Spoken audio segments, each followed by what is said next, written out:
Hello, welcome or welcome back to Whimsical Crochet. My name is Ashley and today is the first ever Gwen's Weekly Wrap-Up.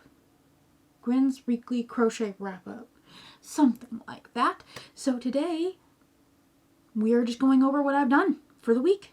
So let's begin. So I do not have any faux. I don't have any finished objects this week. I have just been working on some whips and I would like to show you guys what those whips are today.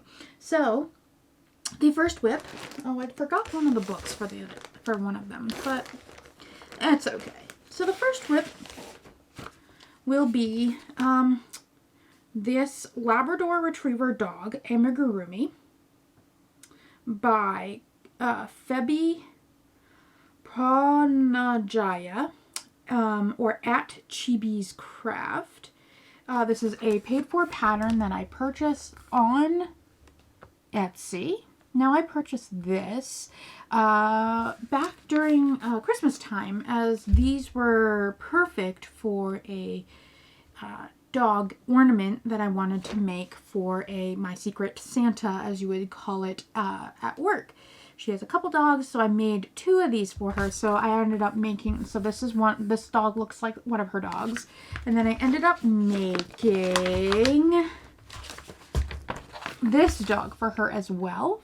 And I will post a picture, maybe like right here if I have one, of the results of those. But she did come and ask me for another one for a friend of hers, for a chocolate lab. So I am making this guy, Buck Brown Chocolatey, for this. So this project is a lot of small parts. I have not put them all together, mostly because I have to ask her one question. But as you can see, there's one part, and then here's the bottom. And then all of this yarn barf you see is just little itty bitty parts. So like, look at these. These are my favorite. Look at these paws. Aren't they so stinking cute? So I do have to sew all of this up.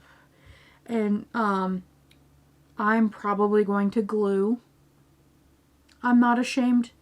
Mostly because I know that this is not going to a child. It is going to a adult as a gift. So I'm not worried about, glue or, safety eye issues. So I do have to get the safety eyes. I am currently waiting also on safety noses. I am not embroidering this nose. I am atrocious at embroidery or hand embroidery. So because I couldn't find my existing package of safety noses, I went and purchased them some more online, so then I'll just have so many more when I do eventually find the package of safety eyes. So that's going to go on here. Now the cool thing about this pattern is that she gives you instructions on how to make them reversible. So you can essentially take this dog and the German Shepherd I showed you, and then you can sort of like do this, one of these deals, and then be like, Labrador Retriever, German Shepherd, like one of those things. So it's a really cool pattern. I want to say she has it labeled as an advanced beginner. I will say it is definitely in the advanced beginner intermediate level. It has an interesting way of doing the rounds so that they are more round instead of when you're doing a round and it kind of turns into a hexagon. She has a different way of doing it so that it looks a little bit rounder, and I actually really like that. It took a little bit for me to get used to it, but I did eventually pick it up, so that is good. So that is the Labrador Retriever. We're going to be doing a chocolate lab here. So when I have all of this done, oh my god, it looks awful. When I have all of this done, I will also share a picture of that for you too. So that's the first one. It's almost done. Just gonna get sewed up. Oh, and there's some ears. You can lose the ears. If you don't like sewing, I would not pick this pattern up. Just for this guy here. So this is the duck from Whimsical Stitches. It is this book. I will just sort of either show you a picture of the book or here because I left it out in my living room. But right now he's got a little foot, and his eyes are too small. Oops. But he's coming out good. Right now I'm currently using sort of a Frankenstein amount, well, like just a random assortment of different brands of yarn. So the green, the brown, and this orange, they are all old brand, I think they're old brand Impeccable yarn from Michaels from way back in the day when I first started crocheting in 2017. And let me just tell you, this stuff is very scratchy on, like, maybe even scratchier than Red Heart yarn. Not great, but one positive thing I want to say about this yarn is that it's very good for amigurumi, as it is very structurally sound. It holds its shape super well.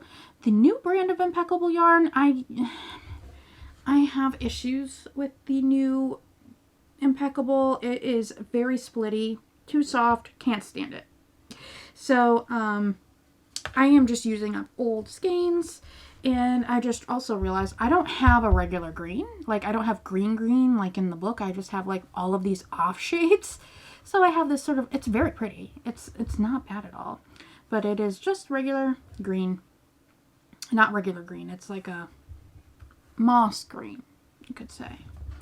And so I am enjoying myself making this pattern. I'm having a good time with it. It isn't giving me any issues. And I'm actually working from this book for a future video that I plan on doing, so look forward for that. But he's gonna be cute. I just have to do his wings.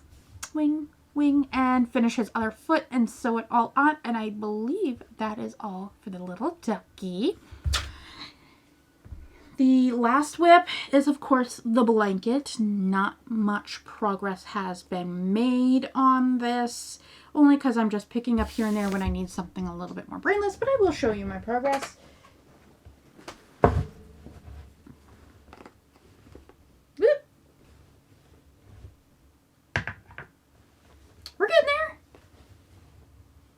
We're getting there. So I think I have to make this go long ways like this until about 45 inches. I believe that's what the pattern says, but I can go as long as I want until I want to start going up. So we'll see how that goes. I noticed one issue while I was working on this. So they're supposed to be rows, and this set of rows, these white rows, should be 6 rows. Well, somewhere way down here at the very beginning, I only started doing 4 rows. So I guess I have to keep up with that pattern. The hook fell. So that it doesn't screw with the overall look, but I don't think it's too bad. I just think it's adding more stripes than the original pattern asked for, but I think it'll be fun, and I think it's coming out great. So you will get another update very soon when I have some more of this done. But I'm enjoying just working on it. It's now at that point where it's just got sort of a mindless project to keep my hands busy, and I very much like that. But I'm glad I set aside a lot of time on this because it's going to take a while. So hopefully it's done by June, just in time for summer when I don't want to even be near a blanket. Ugh, I do not like the summer. I'm not a heat girl. Let me know if you are a heat girl or what your favorite season is down below. Mine is fall.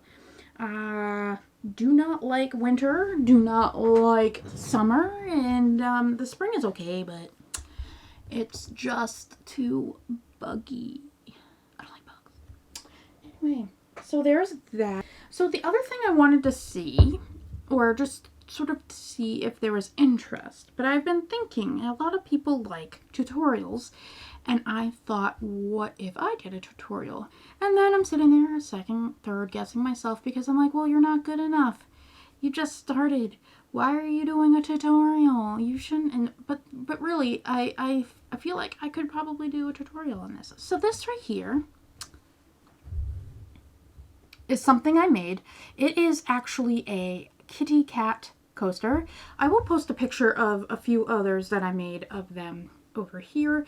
They are cat coasters. Now a coworker had come up to me and showed me a picture of a TikTok she found of this kind of pattern, and she's like, can you make this? And I looked at it and I'm like, yeah, I probably could make that. Now this was a while ago, so I did, and I made it based on what I knew how to do at the time. And I thought, what if I did a tutorial about how I made this particular pattern?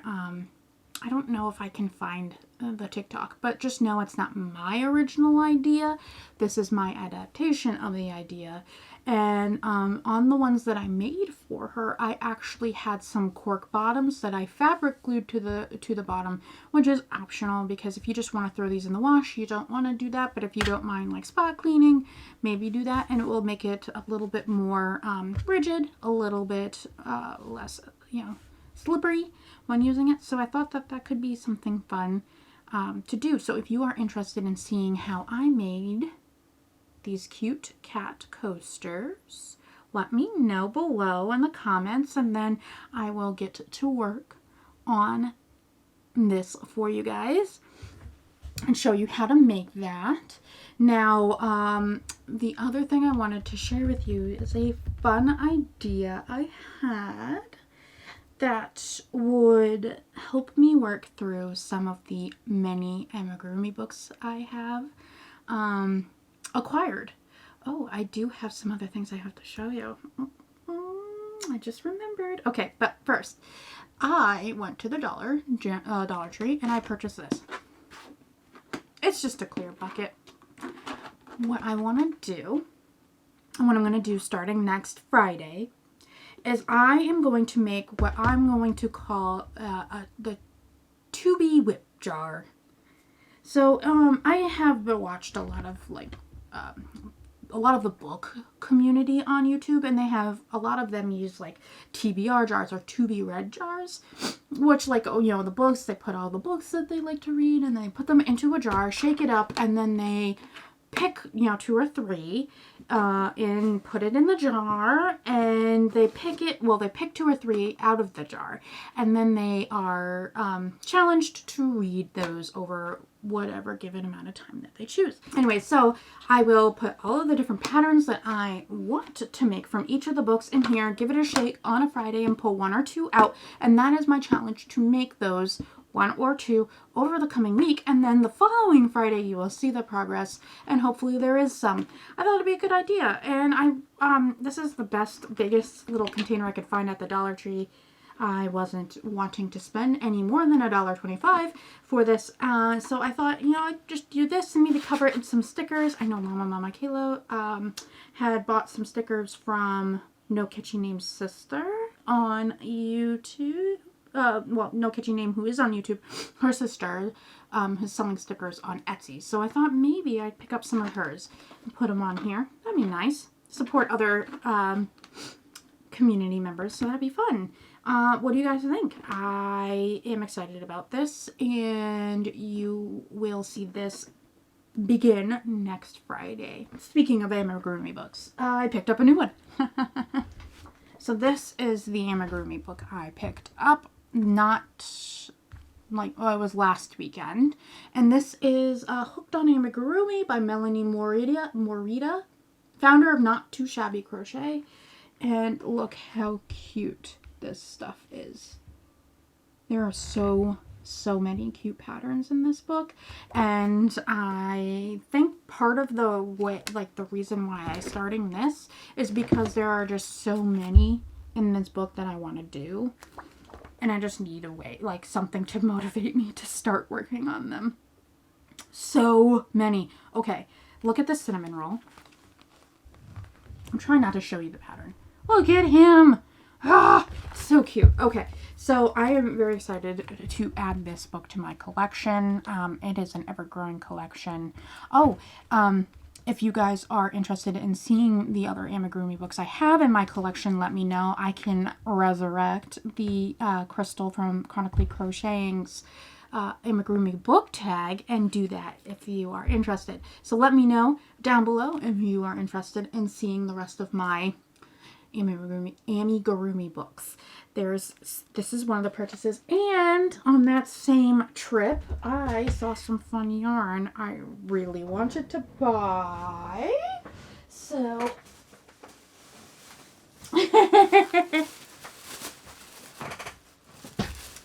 I bought some yarn. So which one is it? This, so I saw this. It's hard to see, but this is Loops and Threads from Michaels. It is Flex acrylic blend, and it is a rainbow. It is like a light rainbow variegated kind of flecked yarn, and it is there are 355 yards, 185 grams, or 6.53 ounces. It is a medium 4 weight yarn. It looks like it might be a thin 4. It is 79% acrylic, 21% polyester. They suggest a 5mm or US H8 crochet hook. Now, I ended up buying this one, which is like a rainbow fleck. It's hard to see because my lighting is kind of making the rainbow. It's a very pastel, very light rainbow fleck. There is purple, yellow, like a teal. It's like purple, yellow, teal, pink, like flecks in here. And then I ended up picking up this one, which is a like a blue and teal fleck. And this one's color 9, and this one is called color 8. So I ended up just buying 2 of these. And then I was like, I want more. So I went back to the store and bought this color, which is a teal mint green with yellow, white, and a darker green, like a darker turquoise fleck.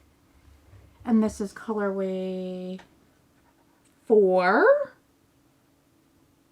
Same specs. And then I went and bought 3 more of these. This, because I really liked it. This. And then I bought some more of these. Oh, I'm like, it's trying to focus in on this and not this. And this. So yeah, I bought a bunch more, and I thought I was getting another one of these and I didn't. But that's okay. But then I bought all of these. And then I realized